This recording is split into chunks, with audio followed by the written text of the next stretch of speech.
মানবাধিকার দিবস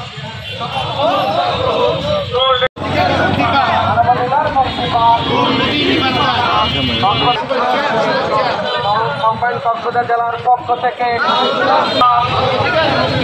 মানবাধিকার মুক্তি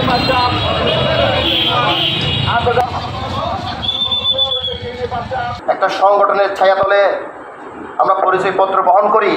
আগামী দিনে আমরা সুন্দরভাবে মানুষের কল্যাণে কাজ করে যাব।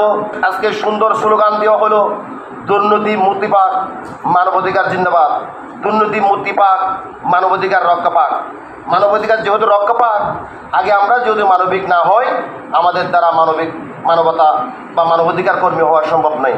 আমরা প্রতিটি মানুষ সমান, রাষ্ট্রের কর্ণধার যিনি আছেন তার ইনিও যেমন দুই পায়ের বিশিষ্ট মানুষ। তিনি সমাজের ক্ষুদ্র রাস্তায় ঘুমাচ্ছেন, তালতলায় ঘুমাচ্ছেন, ইনিও দুটি হাত দিয়ে একই সমাজের মানুষ। বৈষম্য কেন থাকবে? মানুষের অধিকার কেন কেড়ে নেবে?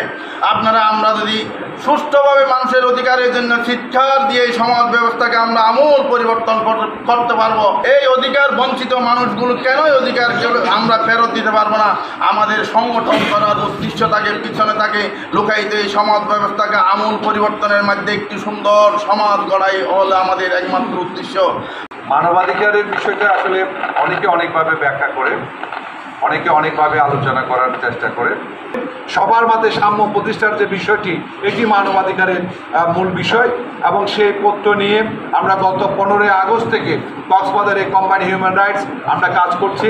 আমরা মানুষদেরকে ঐক্যবদ্ধ করার চেষ্টা করছি এবং আমাদের মেসেজগুলো মানুষের মধ্যে পৌঁছানোর চেষ্টা করছি। আমরা যারা এখানে মানবাধিকার কর্মী আছি, এটা এমন করা যাবে না যে আমরা নিজেরা মানবাধিকার কর্মী কিন্তু আরেকজনের মানবাধিকার নষ্ট করছি, এটা করা যাবে না। যারা জনগণের নবনির্বাচিত আহ্বান করছি combined human rights watch Cox's Bazar. আমাদের দেশ নয়, সারা বিশ্বে অনেক অনেক অনেক লোক মানবাধিকার পারভেজকে আসার জন্য অনুরোধ করছি। তাকে